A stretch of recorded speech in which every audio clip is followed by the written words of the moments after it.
This hearing will come to order.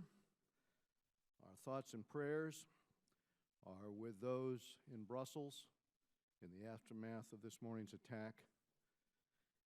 And let me share with you that in terms of this hearing today, this is the third in our series of hearings to examine challenges facing women worldwide. This hearing will examine the effect of women's participation on peace negotiations and other efforts to reduce violence and to reduce extremism. Unfortunately, we learned just this morning that Betty Bigomi will not be able to join us due to her employer's policy on congressional testimony. We are disappointed by this development, but nevertheless honored to be joined today by an excellent panel, including Monica McWilliams. Ms. McWilliams risked much to end conflict in Northern Ireland, blazing a trail for women peacemakers to come. And this is a critically important discussion. From Syria to Afghanistan to Sudan, armed conflicts are becoming increasingly deadly and disruptive. Efforts to negotiate their end are more important than ever. And simply put, when women are at the negotiating table, success is more likely. Research shows that a peace agreement is more likely to be reached and is 35% more likely to last at least 15 years when women are involved. When you consider that historically over half of all peace agreements fail within the first 5 years, women's involvement becomes imperative.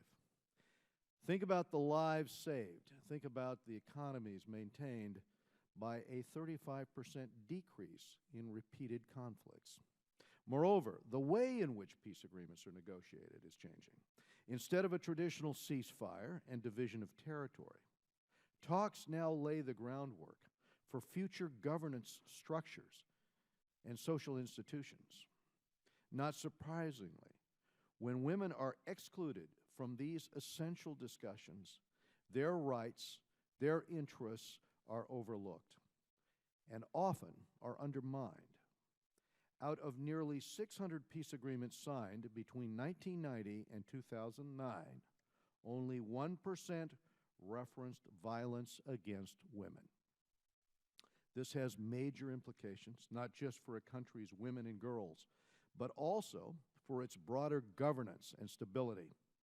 In societies where violence against women goes unpunished, we see more violence, crime, and conflict on the whole. Men who abuse women to get what they want tend to take the same violent, uncompromising approach towards others, too. What follows is a lack of law and order, an absence of stability. Nations also benefit from women's participation in law enforcement and security institutions, realizing better crime reporting and higher levels of trust within the communities they serve. And women are essential to confronting one of the greatest national security threats of our time, the spread of what the 9/11 Commission called violent Islamist extremism. Extremist groups are obsessed with suppressing and controlling women, and no one understands this better than women themselves. Yes, some women embrace extremist ideologies, but the vast majority vehemently oppose such severe limitations on their education, on their work, on their movement, on their public life. Yet in places where we are most concerned about the spread of extremism, such as Pakistan, women are largely absent from the tables of power. And this seriously limits access to and information from what is arguably the most motivated half of the population, a nation's women. They are a huge bulwark against extremism if they are empowered. U.S. foreign policy has recognized the benefits of women's inclusion in working towards sustainable peace.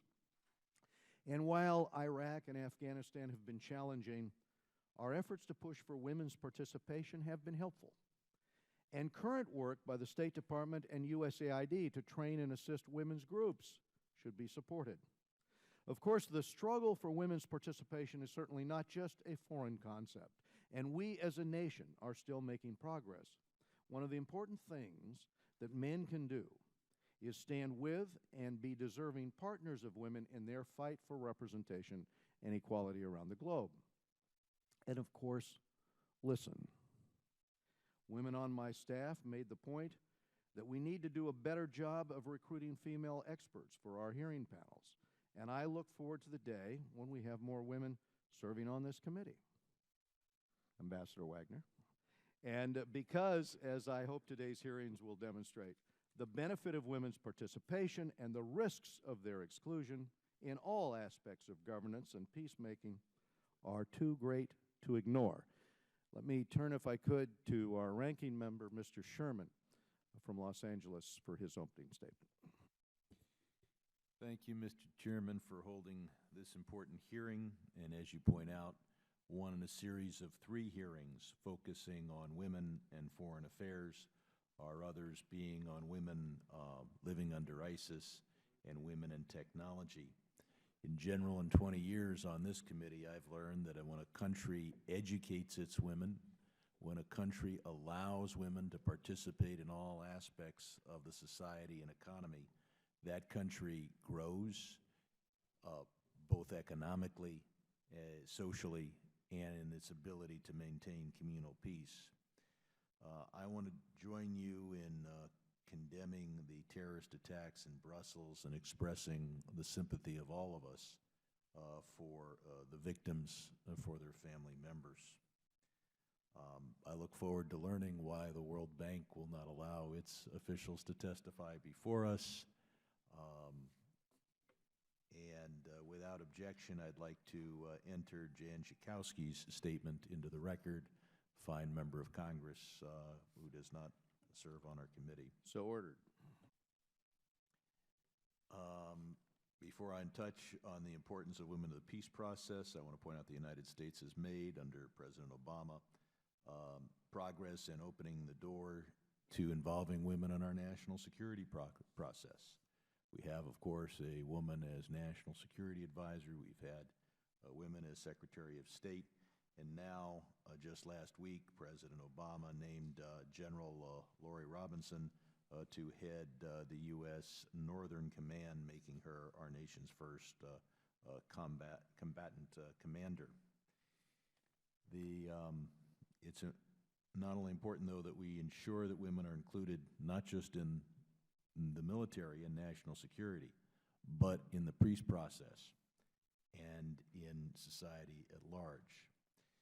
In negotiations, it's important to involve people who have a stake in those negotiations. Women make up over 50% of the world, of course. Research indicates that when you include women in negotiations, their inclusion helps produce a more durable peace. According to CRS, one comprehensive review of over 80 peace agreements found that formal or informal inclusion of non-combatant civil society actors in peace negotiations decreased the odds of return to conflict by 64%. Conflict disproportionately affects women and children. We've all seen the pictures, conflict after conflict, of non-combatants and the injuries they've suffered. For this reason, it is essential that women be equal partners in the conflict prevention and conflict resolution process. A review of the research provides abundant evidence that inclusion of women is vital when it comes to preventing and resolving conflicts. For example, women, this of course comes from our witnesses' statements, but I think these few sentences deserve being heard in this room twice. Women are also the first to resist violent fundamentalism, which restricts their rights and leads to increases in domestic violence before the conflict ensues. I think the chairman spoke eloquently of this factor. Increasing the number of female officers improves responses to domestic and sexual violence, as victims are more likely to report gender-based violence to female officers. And finally, in negotiations, belligerents often perceive women as honest brokers. Women can bridge divides and reach out to communities where men might find it more difficult. The chairman pointed to Pakistan as one example of a place where we should work for women's inclusion. I will point out that Pakistan has had a woman as head of state, and I know that everyone in this room looks forward anxiously to the day when we have a woman president. I yield back. This morning, we're pleased to be joined by a distinguished panel, Her Excellency Monica McWilliams. Ms. McWilliams is a professor in the Transitional Justice Institute at Ulster University in Northern Ireland. During the Northern Ireland peace process, Ms. McWilliams held a variety of leadership positions, including being elected to serve in the Northern Ireland Legislative Assembly. Ms. McWilliams received the John F. Kennedy Leadership and Courage Award for her role in the peace negotiations in Northern Ireland. Dr. Abbas is a professor of international security studies, and he is chair of the Department of Regional and Analytical Studies at the National Defense University. Prior to this position, Dr. Abbas held positions at Harvard University and Columbia University, among others. Ms. Jacqueline O'Neal is the director of the Institute for Inclusive Security, a DC-based organization that promotes the inclusion of women in peace and security. Ms. O'Neal oversees all the Institute's initiatives in Afghanistan, Burma, Pakistan, Sudan, and Syria, while also training and advising military and police serving in NATO and serving in the UN and the U.S. military, among others. And without objection, the witnesses for full prepared statements will be made part of the record, and members here will have 5 calendar days to submit any statements or any questions that you have of the witnesses or any extraneous material for the record. So, Ms. McWilliams, if you would please summarize your remarks. Thank you. Good morning, and thank you, Chairman Royce, Ranking Member Engel, Congressmen, Chairman, and members of the committee. On behalf of the panel, I too would like to express my sympathy to the injured and my condolences to the families of the bereaved in Brussels, where my own husband is currently working and living. My testimony today is informed by my experience as a negotiator and a signatory to the 1998 Belfast Good Friday Agreement. I am currently tasked by the Northern Ireland Government to develop a strategy for the disbandment of all paramilitary groups. I am the first woman to be appointed to such a high-level monitoring panel in the post-conflict phase. Northern Ireland's experience exemplifies the importance of having women involved at all stages of the peace process. At the commencement of our own peace talks, we women in civil society were very concerned about the scant attention that would be paid to the role that we had played during the previous 25 years of the conflict. Women in Northern Ireland, like women everywhere, had been credited with holding the line between the different factions and had created hundreds of active local groups, which every day crossed the political sectarian divide. But following the ceasefires in the mid-90s, we became aware that the government parties, ex-combatants, and constitutional parties were being invited to participate in the formal peace talks. Women would be largely excluded because they had been previously underrepresented in these parties. And realizing that the process was in danger of excluding us, we in civic society came together and decided to form a women's coalition that included women from Catholic and Protestant backgrounds, from unionist and nationalist backgrounds. In order to enter the peace talks, all groups had to form themselves into official political parties. The Women's Coalition had 6 weeks to do so, and we became an official elected party. We went around the country convincing the electorate that women deserved to have a seat, and we earned enough votes to become one of the 10 parties. And on the day that I entered the room, I looked around and realized that we were the only women delegates present. And at that time, we joined 3% of women across the world who became signatories of a peace agreement. Because we challenged the process at the pre-negotiation stage, the peace talks opened up to allow us as outsiders to become official insiders. And that's the first lesson that we learned. Peace negotiations need to be designed to create an effective, inclusive process so that women's voices from civil society have an opportunity to be heard. Recently, I have been involved in workshops with women from Syria who are participating currently in the talks in Geneva. After tremendous advocacy led by women in Syria in civil society and by the commitment of the UN Special Envoy Staffan de Mistura, these talks have been opened up, which is a sign of progress. The precedent has now been set at the Syrian talks for a civil society forum and a women's advisory board to be present throughout these talks. They will sit in a parallel forum to the main delegations, of which there are several women from each side, and they will act as advisors throughout the process in Geneva. Drawing on my own experience with the Women's Coalition in Northern Ireland, I now prepare these Syrian women for the pushback that often accompanies women when they do come forward. In Northern Ireland, for instance, we had prepared ourselves for the various negotiation positions, but we were not prepared for the open hostility that we experienced from the other parties at the table, which veered at times from downright misogyny to sectarianism. We attracted a great deal of media attention as a result, and slowly, the bad behavior and the male posturing began to change. So finding ways to create an inclusive process is key. We knew that once the ex-combatants agreed to abide by the principles of non-violence for the talks, they too would be part of a different future. The Women's Coalition established back channels. We found ways to measure those who remained nervous about the process, and we kept the process moving. When violence is the norm, peace is the mystery, and the progress of the talks at times depended very much on our back channeling. The second issue is the substance, what you can put on the table. Had women been absent, issues relating to victims, children, young people, mixed housing, integrated education, community development, and a civic forum would all have not made their way into the final agreement. And these issues are issues for sustainable peace. There's also gender-specific issues because conflict does have a differential impact on men and women's lives, and those issues need to be put on the table. The final and third issue is how to implement and enforce what has been promised. Too often what's agreed at the table is not delivered. For example, in Northern Ireland, we had a quota of 50% for Catholics to be recruited to the new police service. That quota did not exist for gender because it was argued that it was going to be discriminatory. So the lesson that was learned was that aspirational proposals need to become institutional guarantees. They need to be accompanied by benchmarks and timetables.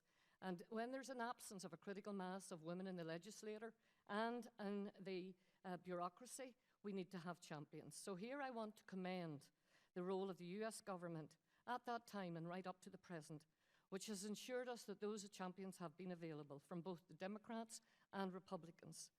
Female US consul staff, high-ranking US women became involved in our peace process, and they acted as role models in what was and still is a predominantly male culture. And they showed us that vital voices of women's voices are crucial to all peace processes. Precarious progress has now been made, and we move forward to a situation where gender perspectives have to be taken seriously, and where policymakers see the inclusion of women as beneficial to the reforms that come with peace.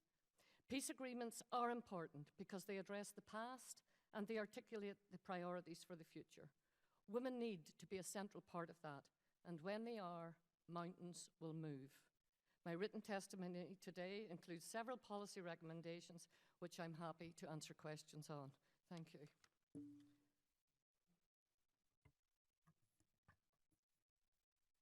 Chairman Royce, Ranking Member Angle, Congressman Sherman, and other respected members of this committee, it's a great privilege and honor to be here and to testify and to contribute to this process. Up front, I would argue and give my principal belief on the subject of why, very similar to the comments by my colleague, why more women in law enforcement and broader criminal justice system play a key role. It is often interpreted as an issue of inclusivity, about gender balance or gender equality. It is not merely that. It is much more powerful. It is, in my view, as an academic and as a former police official in Pakistan, but my 15 years of academic work in the United States and my field studies, mostly in Afghanistan, Pakistan, Iraq, what I've learned is that it is an absolute necessity, a core element of the broader criminal justice system and policing to have more women, because it is directly linked to effective policing. More women are needed not because of inclusivity. It is needed because that is directly linked to effective and good policing. Now, what is the evidence I have to suggest that? Because it sounds very good, at times politically correct in certain contexts, in West especially. I have two sets of evidences. One is very brief profiles that I'll share with you of 5 women whose work at one level inspired me, but with whom I worked firsthand. I saw their enthusiasm, I saw their clarity of mind, I saw their empathy, and I saw their contributions as security professionals, both in terms of scholars and experts and as police officers. And then I have a few items based on pure empirical academic research. The 5 profiles. And I'm a proud American, but I love Pakistan. I had worked with, as a Pakistani, worked with Benazir Bhutto, the deceased prime minister. I'll just add 2 or 3 things. The first woman ever to become head of any Muslim state. The clerics in Pakistan, the religious extremists, had issued a fatwa, an edict, saying a woman cannot be head of the state. The people of Pakistan voted against that and elected her. Then she was just cornered by the Pakistani military establishment, who thought she's a security threat. That was the headlines. That she's a security threat, she cannot even go close to the nuclear installations. What she did in her first 6 months, she invited the Indian Prime Minister Rajiv Gandhi, negotiated a deal saying both countries will commit not to attack each other's nuclear installations. A huge deal. Finally, I'll jump to her final days, and I remember, and I had met her here, when she went back, and I'm personal witness to that, she was very clear that she was walking into a death knell. She thought she will stand up to extremists, and she lost her life. She gave her life. The message, from my point of view, she showed, more than any man in South Asia or Middle East, she showed that standing up to extremism matters. My second example, my mentor, Jessica Stern, who I remember sitting in her class actually on the eve of 9/11. That was my first few days in US. She was the professor of security studies and terrorism. And what I've seen in her work, she went to Pakistan, among other countries, interviewed religious extremists. The head of the Lashkar-e-Taiba at that time, Hafiz Saeed, she mentions that story in her book, Why Religious Militants Kill. By her work, she created a new precedent as a security expert, scholar. And that contributed significantly for both men and women. My third example is a Pakistani police officer, Maria Taimur, who opted, she was a police officer in Pakistan, she opted that she'll not go for a desk job, she will go and take up job as an operational commander. My fourth example, a very important one. I'm proud to mention one of my students, a US Army Colonel, Colonel Martha Foss. She served as an advisor and as trainer for Afghan women judges. I asked her 2-3 years ago in my class, amongst many students, what are your hopes and expectations when, as US AFPAC hands at my college, at College of International Security Affairs, when you'll go back after the master's degree, what are your hopes and expectations? She said something which is still entrenched in my mind. She said, sir, I'm going back because I saw hope in the eyes of the women judges that I trained. I'm going back for them. My final example, Jane Tonsley, a British police officer, who as president of the International Association for Women Police, created new partnerships, empowered women to come together from all over the world and created new precedents. So these were these 5 stories I thought I'll share because, one, I knew all of these 5 and worked with them, greatly learned from them. And then now, secondly, it builds for my just 5 sentences on what the empirical studies tell me. These are maybe my personal ideas. 5 things empirical studies tell us. Number 1, whenever there are more women in police, they de-escalate violent situations. Whenever there are more women in police, and these are experiences from actually studies from the United States, that there are less complaints. When there are more women, there are less complaints about excessive use of force by police. Then, crime, this is from European Union countries. Wherever there are more women in police, there are increased cases of crime reporting, especially about women. Last but not the least, CVE, Countering Violent Extremism and Counterterrorism. And if I may quote from one of the major studies, it says clearly that wherever there are more women, the designing and the mechanism through which we approach extremism, that design and mechanism improves. So I'll conclude with this.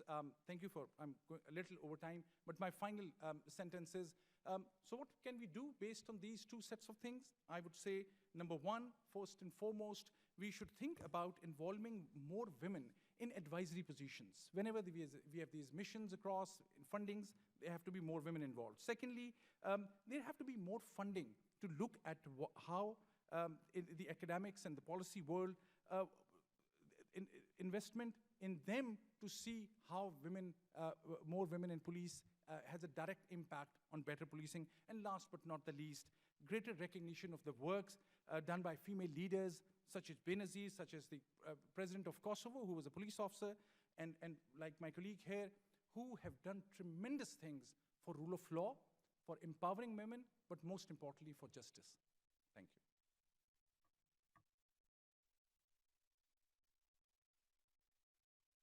Ms. O'Neal, if you would hit the red button, thank you. Chairman Royce, you've put a crucial topic squarely on the agenda of one of the most prominent committees in Congress. Thanks to you, Ranking Member Engel, Mr. Sherman, and all members.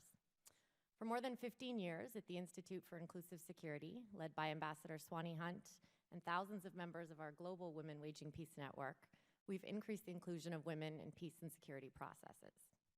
We know very well that today's hearing topic has always been rich with anecdotes. We hear about centuries-long traditions of women mediating between warring clans in Afghanistan and Somalia. We listen to pioneers like Monica and Betty Bagombe from Uganda, whose testimony is available online, and who literally walked into the jungle amidst a brutal civil war to sit down face-to-face with Joseph Kony and convinced the LRA to sit down around the table with the Ugandan government for the first time ever. Just a few months ago, we even heard a story from Afghan women describing watching the very subtle recruitment of young men into violent extremist groups at weddings. When they went to report this to a government minister, he laughed at them condescendingly and said, "The militants we deal with are far too sophisticated to recruit at weddings." A month later, those same young men killed 32 men and women on a bus. There are thousands of stories just like these. Yet for decades, as we've asserted that women play vital roles in ending war and building peace, we've been told, prove it. Now we can. There's a robust body of data to make the case. So let's review 3 things we know. 1, we know that women get warring parties to the negotiations and they help them reach agreements that endure. A new study looked at 40 peace processes in 35 countries and found that when women's groups had influence, an agreement was reached 98% of the time. Another study showed that a peace agreement is 35% more likely to last at least 15 years if women participate in its creation. Why is that? Studies document that women expand the conversation beyond where borders are drawn or who gets to control which ministry. They introduce priorities that lay the foundation for a stronger state, like abuses of police power or political exclusion. 2, we know that the ways that war is waged and peace is built are changing fast, and that women are addressing challenges posed by non-state actors like terrorist groups. They're mediating conflicts at local levels, for example. It may sound hard to believe, but women in ISIS-controlled areas in Syria have been negotiating to reopen schools and keep them running. Women are also on the front lines of violent extremism, not only as mothers, as we so often hear, but also as fighters, as community leaders, and as members of security forces. 3, we know that engaging women in decision-making is not something that we do for women. We do it for all of us. States that respect and engage women are less likely to traffic in drugs, weapons, and people, to create or harbor terrorists, to enable criminal networks, to generate refugees. Ultimately, they're also less likely to need US boots on the ground. It's clear that women's inclusion is both a rights agenda and a national security imperative. In short, it's about making the money we spend abroad more effective and ultimately needing to spend less of it. Yet perplexingly, despite knowing all of this, the practice of meaningfully including women is wildly inconsistent. So what can Congress do? My written testimony proposes 5 actions, but I'll highlight just a few. First, pass the bipartisan Women, Peace, and Security Act to codify the U.S. National Action Plan on Women, Peace, and Security. The plan is a strategy to integrate women's inclusion in all aspects of defense, diplomacy, and development. More work remains, but it has prompted meaningful change. Codifying the plan into law will help ensure that women's inclusion is a focus no matter who sits in the White House. It will enable Congress to exercise its oversight role and send a clear signal that this is a foreign policy priority.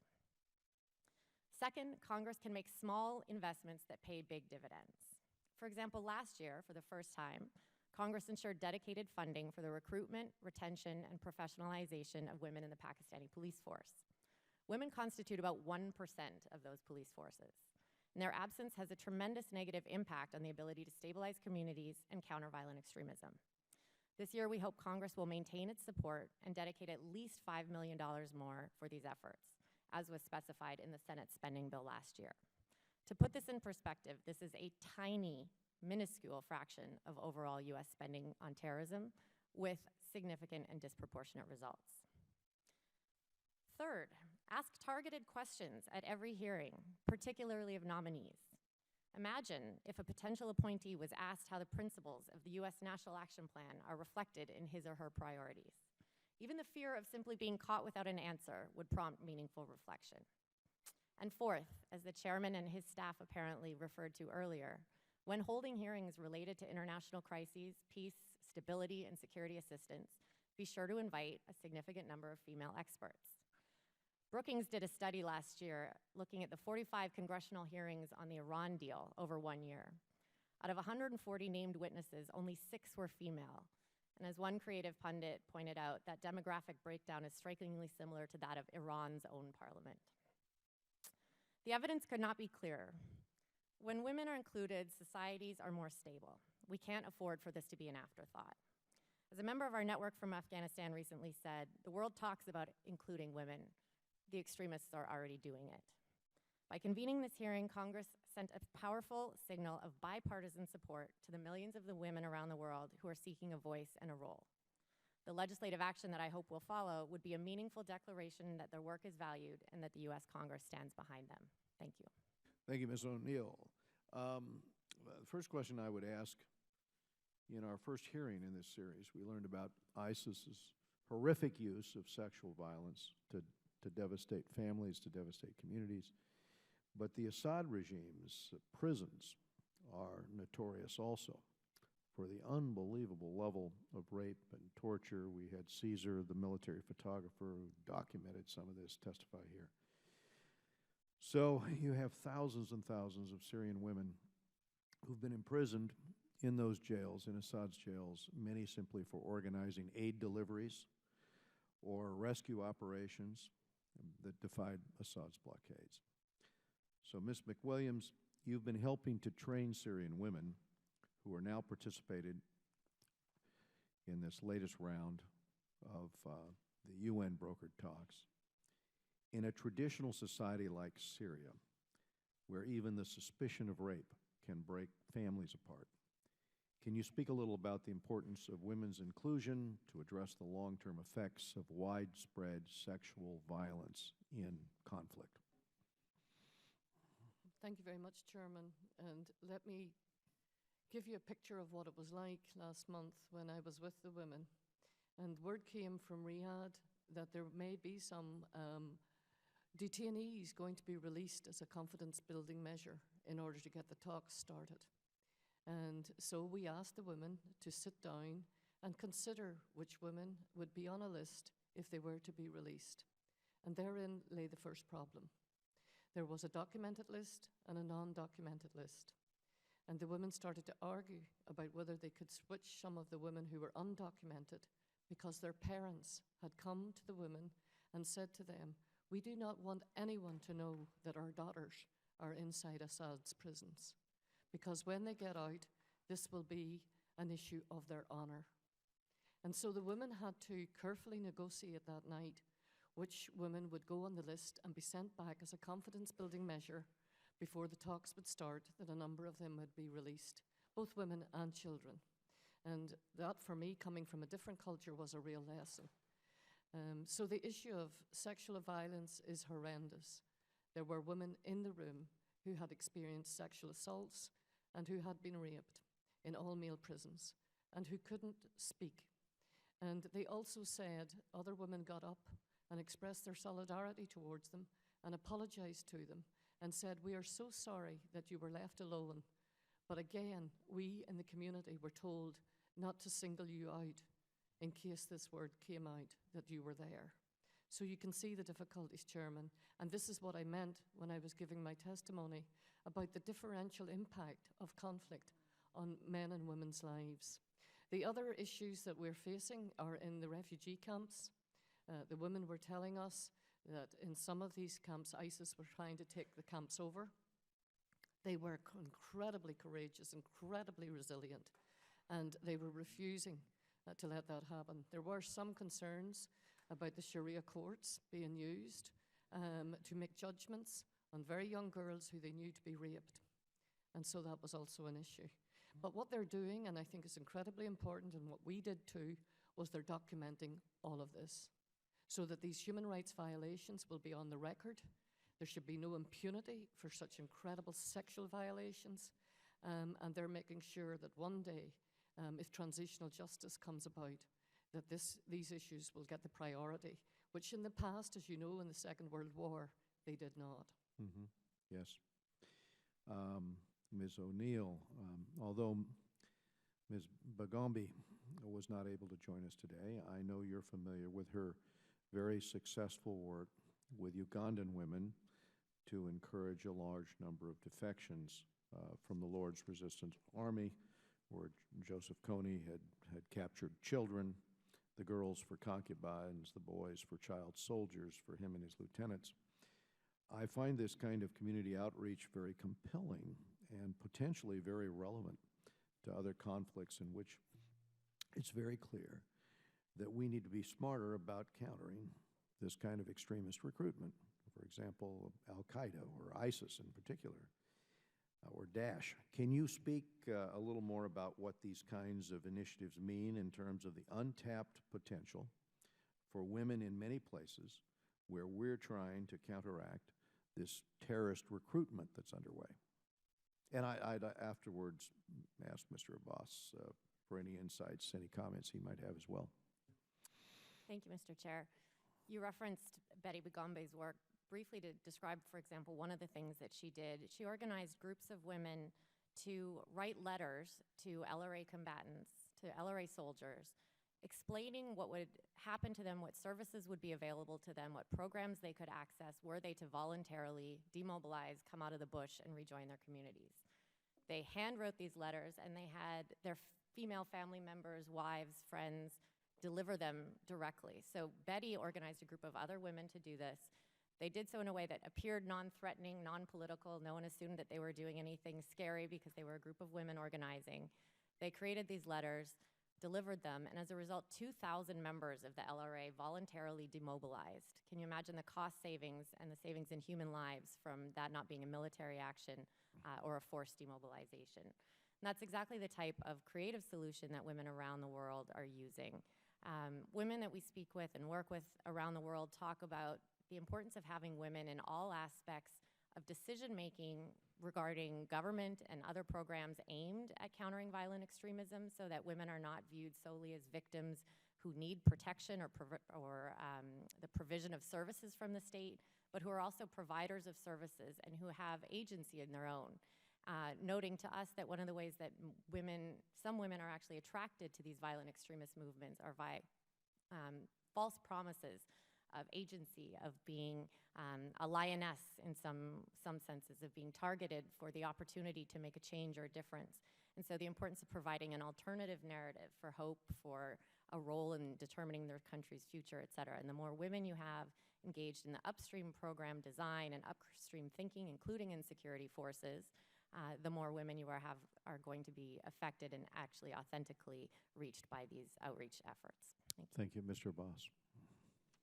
So it's reference to both the points. I would substantiate that in some examples from, especially from the case of Pakistan and also from Iraq. But in case of Pakistan, for instance, we know that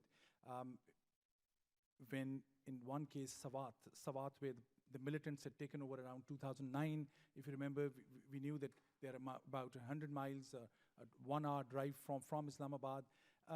And when that whole episode of the rise of extremism and militancy was studied, we came to know that some of the militants in that area, Fazlullah, who's now head of the Tehreek-e-Taliban Pakistan, or Pakistani Taliban, he was specifically targeting women because he was using his radio transmissions during the daytime when he knew full well that men are mostly out in the farms or in the field, and that he would inspire and somehow women who are at home, who are listening to radio. The research came out 3 years later because no one was, and there was a group of women who were actually involved in finding that out. So that substantiates the point that even when in these cases where extremists and terrorists and radicals try to use all channels available, somehow in case of South Asia, it is women, whether they were human rights activists or whether they were from the law enforcement or security agencies, when I'm saying, I'm thinking again because there are so few, but those who are in the civil society. Civil society in Pakistan and Iraq has played an important role. Also, an example, recently, we had a young woman from Iraq actually who came at College of International Security Affairs at NDU and spoke about that her father was a Shia and mother was a Sunni, and how she was working in Iraq now to bring both the sectarian groups together. So there's a lot of evidence. It is an issue of empowering them. And if I make just quote in brief one of my colleagues, a British police officer who I've quoted in statement in length, she had said we often forget that we talk about equipping women and we talk about empowering them, but it is also about, at the end of the day, enabling them. And that enabling role is mostly in the hands of men, whether it is about towards the extremism or the other side. So we have to focus on the enabling part. Women and girls like Malala. Thank you, Dr. Abbas. We go now to Mr. Sherman, the ranking member. Thank you. Ms. O'Neal, what role have women played in the current Colombia negotiations, and what difference has it made? Thank you. So women have played roles on all sides of the conflict in Colombia for decades. One of the least known aspects of the current round of negotiations is that women were very instrumental in getting the parties to the talks. So in the pre-talks phases, we pay a lot of attention to the talks that are largely deemed right now as successful. We hope there'll be a ceasefire announced soon. Women, to use an unfortunate metaphor, set the table for those talks to get parties there and have kept them there for some time. So women have been members of both negotiating delegations, as well as women in civil society have played a broad range of very important roles surrounding the talks. So women in civil society advocated for those present at the talks, all of the negotiators, to hear directly from victims of the conflict. And to our knowledge, this is the first time that any round of negotiations has heard testimony where both sides of the talks heard directly from those most affected by the war about their experiences and about their hopes. It was women in civil society who were instrumental in providing and ensuring the voices that victims were directly spoken and heard by the negotiators. They also formed what's called the Gender Subcommission, again, the first type of commission of its type at any negotiation, to take all of the topics on the table and address and examine whether or not there's a different impact for men and women. And that's important for all of the reasons that Betty and Hassan mentioned, and also for an additional reason, which is that the FARC in Colombia is composed of about 40% women. So the Colombian military, for example, has about 1%, the FARC has about 40% women. So when we're talking about the next stage of demobilizing paramilitaries and bringing them back into communities, typical programs of reintegration we see time and again around the world discount the fact that there are women present, and they do things like train them to be hairdressers or seamstresses. And we're talking about women that have commanded platoons and battalions. fought in the jungle and carried weapons.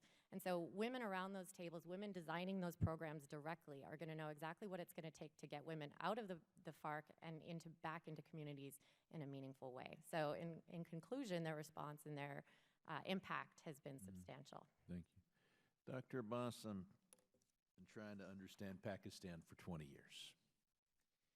You describe a Pakistan that one time elected Benazir Bhutto and ignored or discounted the fatwa against her gender. And of course, there were a lot of people who voted against her for reasons that had nothing to do with her gender.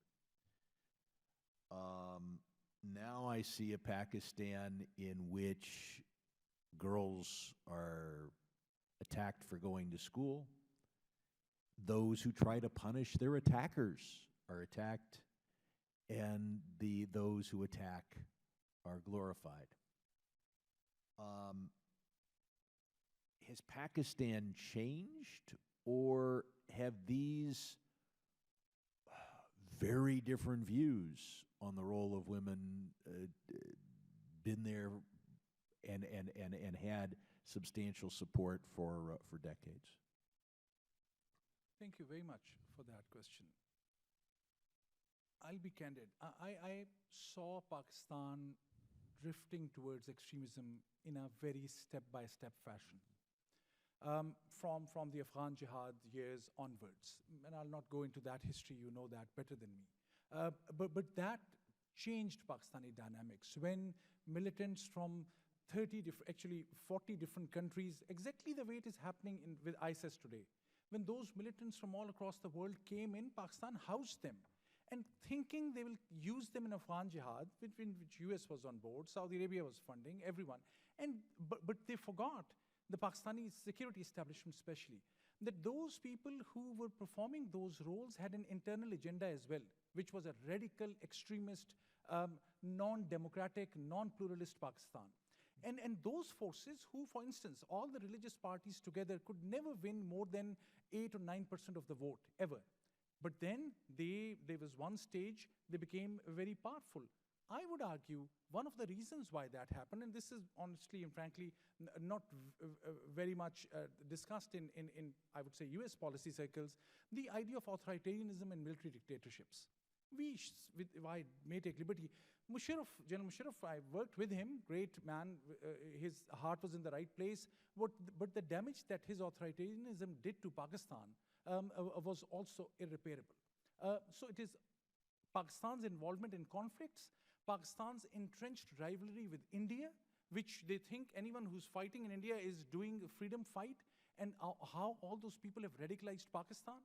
And then, last but not the least, these authoritarianism issues and no investment in education. When I say no, it is less than 1% investment. So with all the Kerry Lugar bill and Kerry Lugar-Berman bill contributions, which I think was one of the best things we did, the trend towards extremism in Pakistan has been growing faster than what we were from outside investing or what the Pakistani progressive elements were doing. The progressive elements were sidelined because Pakistan was derailed from democracy. I think these are the three very critical factors. With continuation of democracy, people like Benazir will become powerful. I'll try to sneak in one more question. We have Voice of America, we have public diplomacy. Is there anything we should do to more effectively reach women? I'll ask Ms. McWilliams and Ms. O'Neal. Well, you've just heard from the panel about disarmament and demobilization. The third piece of that is reintegration. And I am now specifically involved in trying to reintegrate ex-paramilitaries, ex-combatants as partners to our peace process. But too often, and you've just asked earlier about Uganda, what I saw in Gulu in front of me was that when the combatants and the child soldiers came back, they were the ones who got the reparations, and the women got nothing. And they were the mothers of the children who had been taken away as concubines. And it was shocking for me to watch this. And I learned a lesson that these women are survivors and not just victims. They are, in my own process, agents of change. But too often they're bypassed. After peace agreements are reached, the reintegration focuses entirely on the men and not on the women. So if the voice of America and diplomacy and the United States was to continue to focus on transition from conflict to peace, it would be to put resources and investment and intention on the women in those post-conflict processes and not to exclude them and leave them out in the cold. Thank you. Mr. DeSantis. Thank you, Mr. Chairman.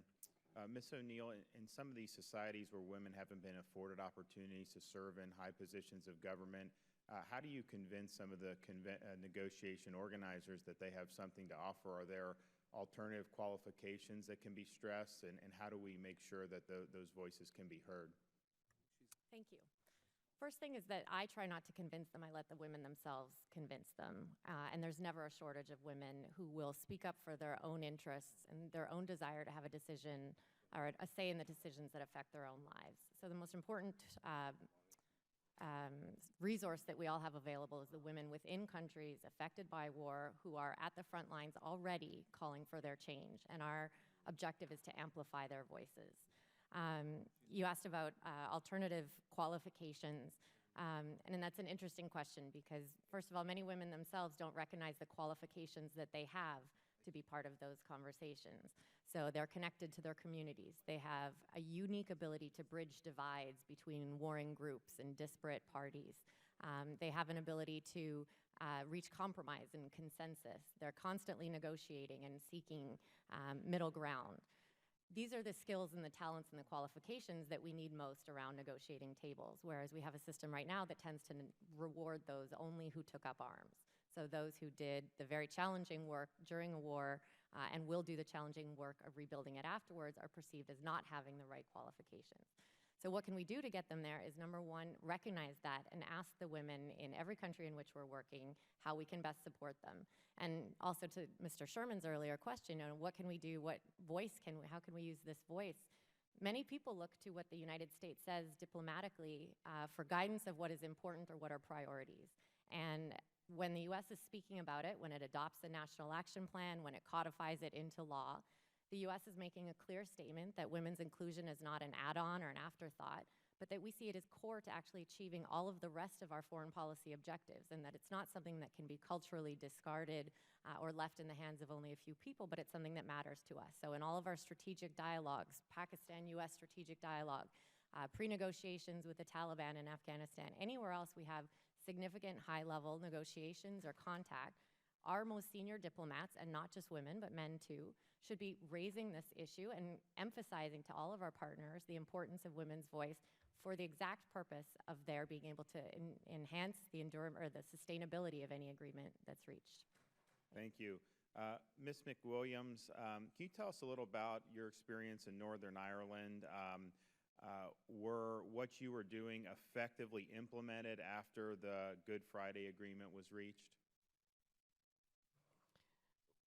Well, the women were credited in Northern Ireland at the immediate stage post the agreement being signed of going to the people in a referendum. And my recollection and memory is it was the women who took to the streets. We had got these buses and we put our kids on the buses and we went around the country to every village and we knocked on doors and we begged people to say yes for the future. And when I looked around, I wondered, where are all the political parties who should be out doing the same job as what we're doing? And of course, the political parties were back in their offices getting ready for the election. And it was women who were out on the streets and villages every day for 6 weeks. And we did get to yes. So that's always the role that people expect of women, is to be the people behind the scenes doing the work on the streets and in the villages. But I was disappointed after our agreement. I'm still one of those who think our process worked, and thank God it has all these years later. But women went backwards. Conflict does an amazing thing to me as a woman. I was an ordinary woman who fell into extraordinary times and was asked to do extraordinary things that I never thought in my life I'd be asked to do. And we did it. And after the agreement was over, like women everywhere in the world, we were told, okay, now we've settled the government arrangements, we've got all of these, you can go back to what you were doing before. And we lost out. And that's why, in answer to Congressman Sherman's earlier question about diplomacy, that's where we needed the United States and the champions from the United States to continue to say These clauses were also in the agreement about the role of women in political participation. Where's the timetable for that? You were able to release all the political prisoners 2 years after the agreement was signed. How come you couldn't increase the role of women in political life? A much easier thing to do, you would think, than releasing people from jail. It has still not been implemented. That's where, for me, the US diplomats came in. And we had US special envoys. From the Republican side, we had Paula Dubravinsky. And earlier, the First Lady came and pushed all the time, as did the first ambassador under President Obama, Milan Verveer, as the ambassador for global affairs. These roles are incredibly important. And the last thing I'd say on this is I learned so much from my experience that I'm now giving this experience to others who are in the same process as the women in Colombia, the women in Syria, and anywhere else, because this also was something America did for us. NGOs enabled us to go and speak to women in other transitions. And the people who know best about those experiences are the women who have been through it themselves, like me. And so again, the United States was incredibly important because we didn't have the resources, we didn't have the finances. And that's where that role was important and still remains important, where we can exchange our lessons from our own conflicts with women all over the world. Well, thank you for coming. I've really appreciated your testimony, and I yield back. Thank you. Mr. Connolly. Thank you, Mr. Chairman, and thank you to the panel for a fascinating set of conversations. It is interesting to note, Mrs. McWilliams, on your last point, that the last 3 presidents, including the current president, have each chosen a woman to be Secretary of State. Our #1 diplomat, who've traveled all over the world and at the UN in conflict situations and negotiating in diplomatic situations. It'd be interesting to think back on that at some point. Did that serve as a change agency? What changed, if anything, by having a female face, an American female face, in front of lots of different cultures that would find that difficult to accept in their own cultural milieu? Well, let me tell you how important it was. And I have met all 3 secretaries of state. All 3 of them, at different stages, actually, have been in Northern Ireland. For such a small country, we attracted a great deal of attention. I've been there myself. And good, for which we are very grateful. But it did make a difference. When we went to the peace table, Congressman, we were told the only women that should be at that table are the women who are going to polish the table. We were told to go home and breed for the country. We were insulted. We started an insult of the week notice board, and we hung it outside our office. And we put the person who was making the insult's name on the door, or on the board, and the insult. And eventually it stopped. But it definitely stopped when women from the United States in these high-ranking positions came into the country and said, this behavior is not acceptable. They didn't, in diplomacy, actually call it that, but they told us that they would encourage us to challenge it. They'd be behind us. They'd stand in solidarity with us. And I now hear from some of those high-ranking women that they've saved women's lives in the countries that they've been in. When we get a photograph standing next to them, suddenly we're elevated into a position that we never were before. Well, and that is so important. Good God, Mrs. McWilliams, imagine if we actually elected one a president. But that's a different thought. Dr. Abbas and Mrs. O'Neal, Ms. O'Neal, I'm really struck by your testimony because I wonder if you'd address this. I am struck with the fact that the cultural barriers in some places are so enormous, to the point where a figure we'd point to, a feminist, a self-confident, accomplished professional woman here is actually seen as, in very disparaging terms, through a cultural filter in some other places. And all kinds of Western stereotypes imagined about who this person is. and as a justification for, frankly, putting her or women in that cultural milieu in their place. And here's my question to you both. How do we overcome that without ethnocentrism on our own part? We make value judgments about what we consider subjugation, the non-empowerment. But in a different cultural setting, that's the proper role. And how do we address this to further the empowerment of women and to finally take advantage of the productivity of half of humanity? Thank you. First, we have to be extremely careful who we allow to define culture.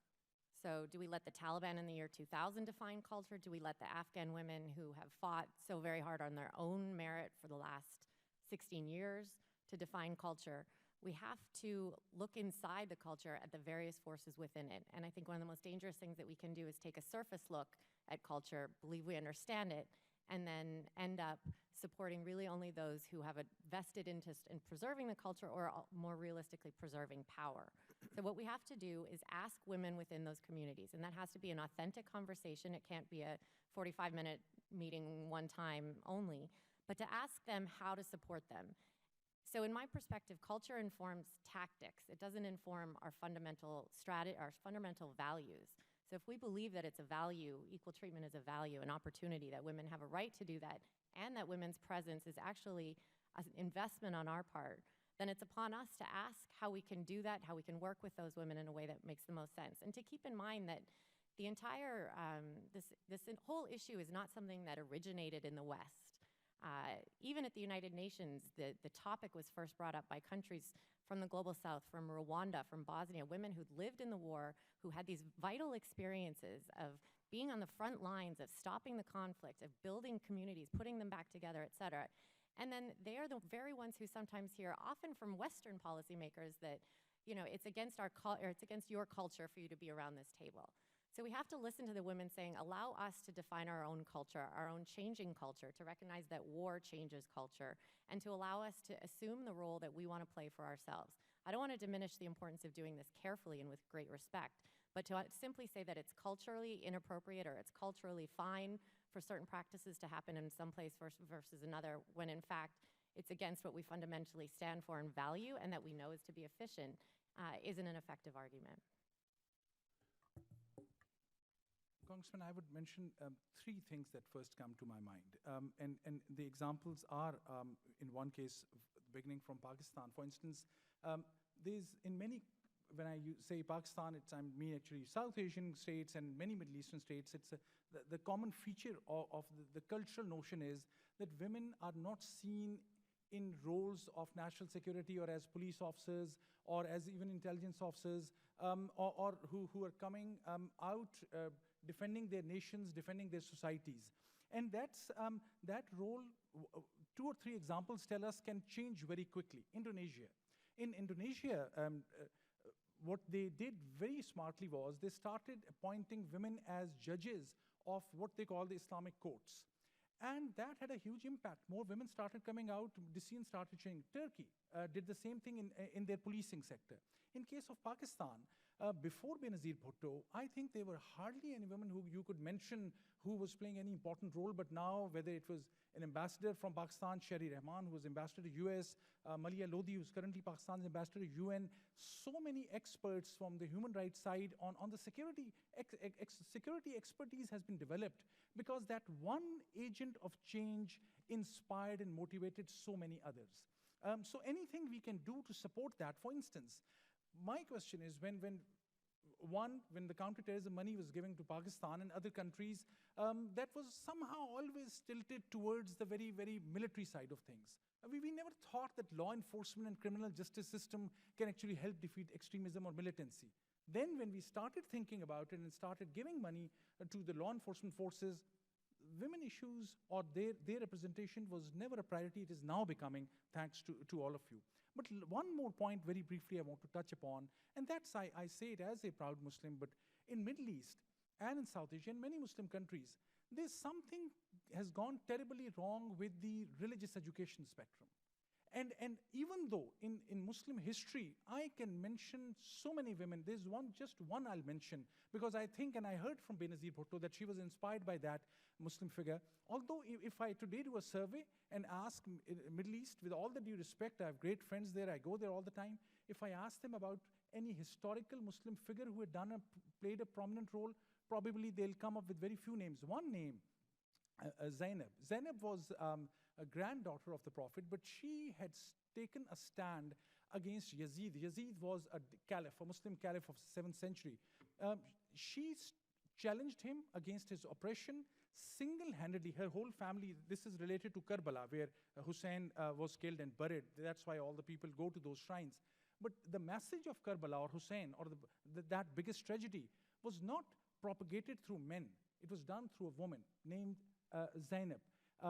And if I ask today most Muslims about it, the tragedy is, yes, the Sufis would know, the Shias would know, most Muslims would not be able to tell me this prime example of leadership. So something has gone wrong in those cultural religious issues as well, I must say. Thank you, Mr. Chairman. Thank you. The gentleman's time has expired. Without objection, would please to recognize Congresswoman Ann Wagner. Thank you, Mr. Chairman. I thank the committee also for their focus on women fighting for peace, including the ranking member. It's good to be with you, Mr. Sherman, also. I thank the chairman for his kind invitation. I had the great privilege of being a woman diplomat as a former United States ambassador. I'm committee crashing from the Foreign Services Committee at the moment, but I do that on several occasions in the Committee on Foreign Affairs. And I want to thank all of you for being here today to discuss what's proven to be a very difficult process, I believe, in Syria. And I would like to delve into that a little bit more. In preparing for today's hearing, I was struck by the research and how it demonstrates that the inclusion of these non-combatant civil society actors in peace negotiations, specifically today we're speaking about women, how it decreases the odds of a return to conflict by, I believe the number that was quoted was 64%.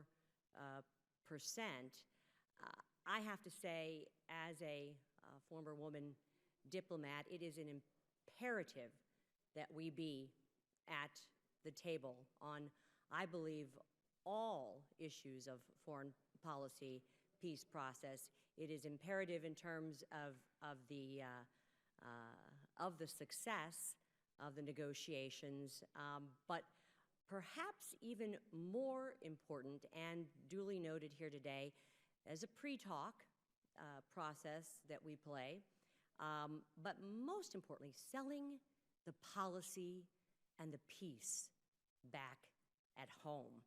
That, I think, is a very important thing for us to do. And Ms. O'Neal, in your testimony, you talked about some of the indicators, some of the reasons why women are so successful in these kinds of negotiations. And I would submit here for the record is that we're successful because we do it because we don't care who gets the credit at the end of the day. We are doers that just want to get the job done. And one of the most specific takeaways is that the extremists are doing it already. So we must catch up. And then Dr. Abbas, I have to say that I have had the privilege and continue to come back and work in leadership roles as a woman in business, as a party chair in politics for a number of years, as a former United States ambassador, and now as a member of Congress, because I too see, to quote your words, the hope in the eyes of other women, in America's daughters, but perhaps or more importantly, I see the increased level of respect and understanding in the eyes of America's sons. I have two sons myself and a daughter, and they'll talk about my being a role model to my daughter, when frankly, I think I'm a more important role model to my two sons. Speaking such, I'm also, speaking of one of those sons, the proud mother of a United States Army captain who has served in combat in the Middle East, and I'm very interested and frankly very invested that a peaceful solution to the Syrian civil war be found, not only for what this means for the Syrian people and their struggle, frankly their genocide in many ways, but also for what it means for the American people too. So Ms. McWilliams, can you talk a little bit about your efforts to create the linkage between the formal peace process and the women civil society advocates on the ground in Syria? Thank you very much for that question. The interesting process that's going on in Geneva at the moment not only has a civic society parallel forum, it also has a Women's Advisory Board parallel forum.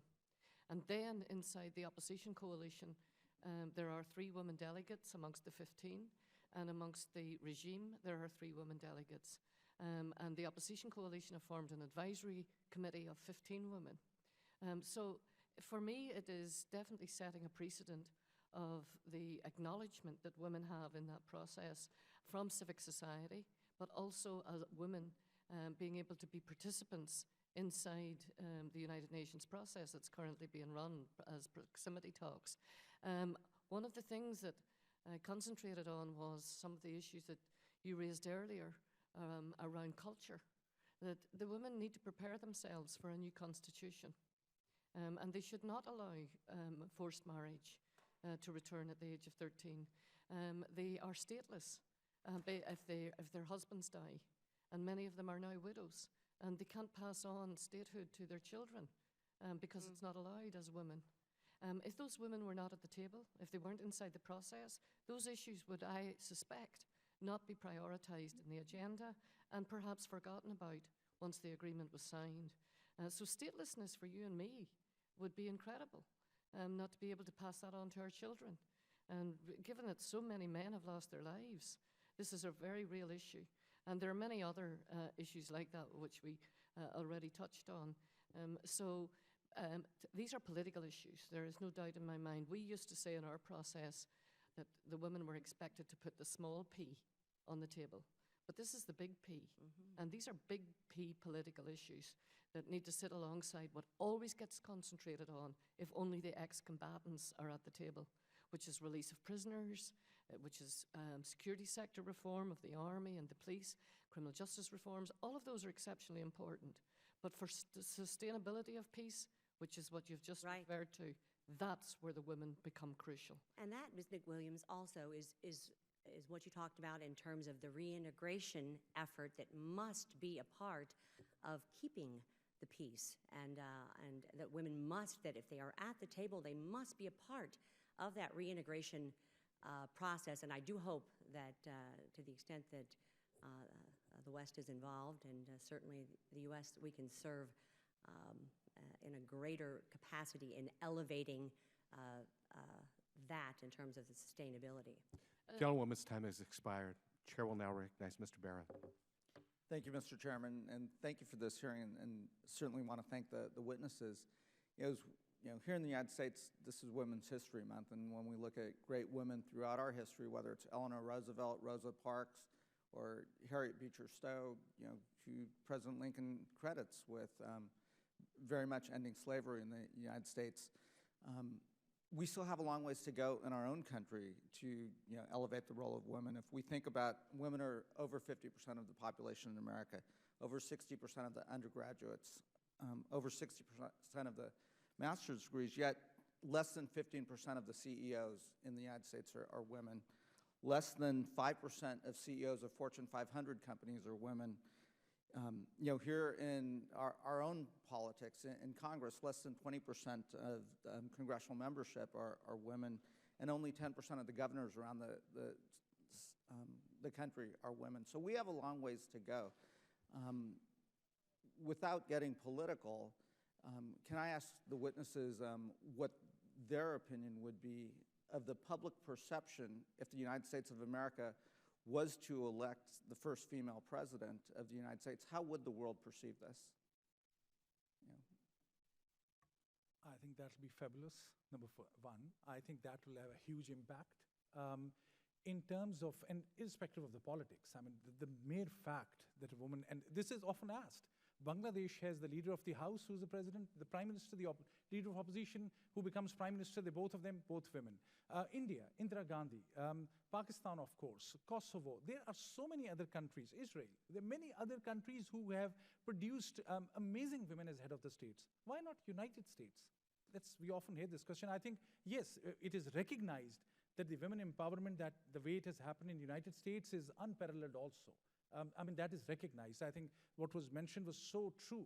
It is an issue of respect that women get as equal. And there's no doubt that US is recognized for that. But political positions, I think they also have an impact. The message will be very strong in itself if that happens. And just to play on that, within the Muslim world, you touched on, Dr. Abbas, the fact that women are not often given a seat at the table, et cetera. If just the symbolic nature of the leader of the free world being a female in negotiations and so forth, do you think that elevates the role of women and empowers women? I think most certainly. I would say when Secretary Clinton at that time she had visited Pakistan and she was the first any outside leader who walked into Pakistan into a shrine, which was of a very famous saint. Those pictures, if you Google US-Pakistan relations, that picture still come up very right up front. So this impacts. I think most of the countries, I'm thinking more of the Middle Eastern states, they will have to seriously think about it. Probably they'll have to appoint a few senior people. So this will have a cascading impact, I think. Right. Ms. O'Neal.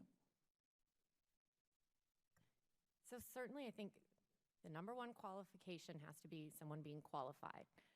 They have to be able to fulfill their role. Fortunately, there are 3.5 billion women in the world, and I'm quite certain that at least one would be qualified to assume the leadership of any major country or organization. And I do think the symbolism matters tremendously. Symbolism that's not token symbolism, but symbolism that is a signal of what the country values.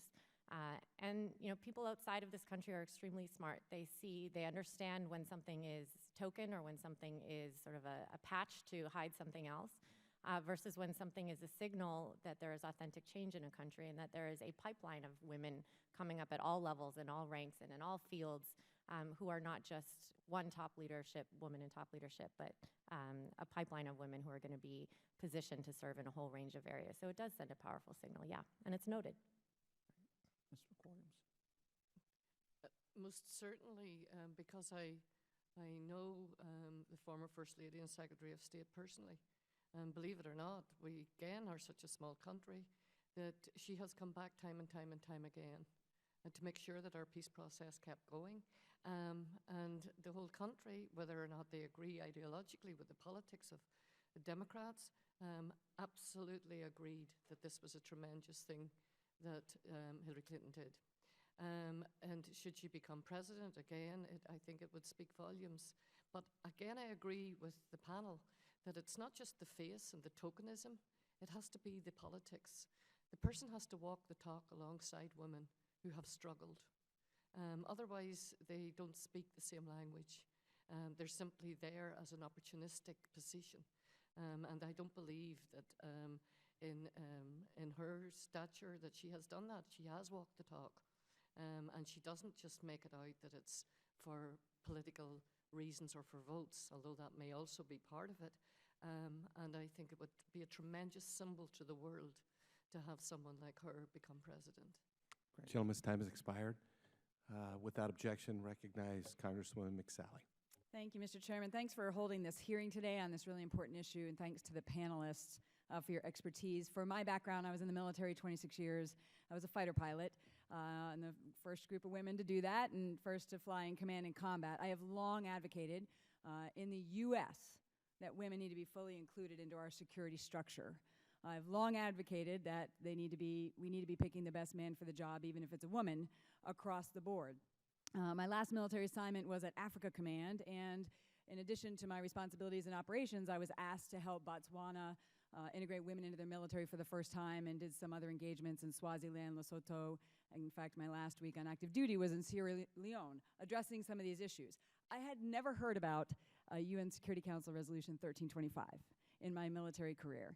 I was a professor after that at the Marshall Center. And as we started addressing some of these issues with our colleagues and our partners in other countries is when I started to understand, like, oh, we've got this thing out there that I've been living and advocating for, but I didn't realize that the U.S. really was paying little attention to it. I was excited to see that we were finally coming up with our own national action plan. And quite frankly, when we finally rolled it out, I was shocked to discover that our focus was arrogantly on how we're helping other countries without looking internally and realizing at that time we didn't even allow women in all positions in our own military, for crying out loud.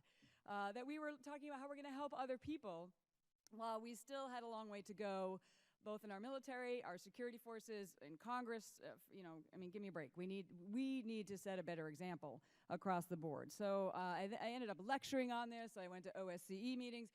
One of the frustrations is that it seems like only women were interested.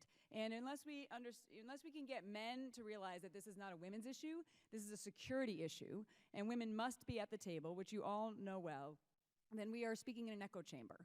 So this hearing helps, certainly, to raise awareness. The second issue is you all know there's good examples that we've seen where lasting peace and security have been a result of women's full engagement, and we have bad examples, like Angola comes to mind, where it wasn't. And in the military, we often talk about lessons learned. I say they're lessons identified. They're not lessons learned until they're actually learned. And so I really have two questions. One is, what can we be doing more as the United States to be not just providing lip service to this issue? I mean, again, we've got our own internal issues, but as we're dealing with the current negotiations right now, the ones that come to mind are Syria and Afghanistan, you've talked about. What more should we be doing as the United States to demand that women must be at the table? I'm leading a CODEL of all women to Afghanistan in May, second year in a row. What else should we be doing in demanding that women be at the table, because it is a security and lasting peace? And number two, where have we actually learned the lessons?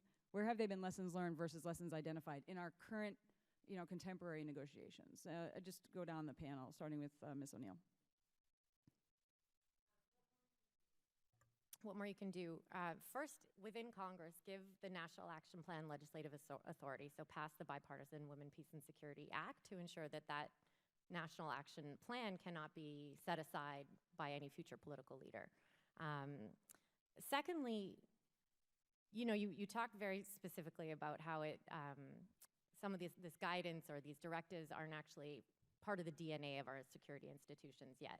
That's often very much a reflection that the value of women's contribution is not understood as an issue of operational effectiveness, as you said, of national security. So speaking in those terms, raising those issues, raising that vocabulary, and having, as you also said, senior male military leaders speak about the value and the importance of having women at all levels and at all ranks in the U.S. Armed Services is essential. It cannot be an issue of only women speaking to other women about doing this for women. It has to be senior men and women talking about the value to the mission of having women fully integrated. What can you do about negotiations? Be vocal. There's absolutely no reason the United States at any negotiation in which it participates cannot say, we will not have a meeting, we will not sit down unless there are 50% females present. There will be challenges along the way, but negotiations are a very sticky, very difficult thing. And the U.S., perhaps more than any other body, actually has the moral authority, the actual authority to do so. So making it a clear priority and raising it at every single interaction that we have. I'll let Monica speak to some of the lessons learned. I think she'll probably address some of the Syria case. But there are instances slowly where we are applying some of these lessons. But we're also, I think, identifying some lessons from conflicts in Afghanistan and elsewhere where we're operating in exceptionally conservative societies and then applying those lessons, unfortunately, in other contexts where they may not even deserve to be applied. So we have to be careful in both ways. Great, and unfortunately my time has expired, so I do look forward to following up with all of you on some of the other questions and how we can be more helpful, and specifically related to my trip to Afghanistan as well. So thank you. Thank you, Mr. Chairman. You're back. Thank you, Congresswoman McSally. I want to thank our excellent panel today. Thank you for your significant contributions on this important subject, and also I just wanted to convey that the committee looks forward to working with you on a path forward to address many of these issues. And so at this point, the committee stands adjourned.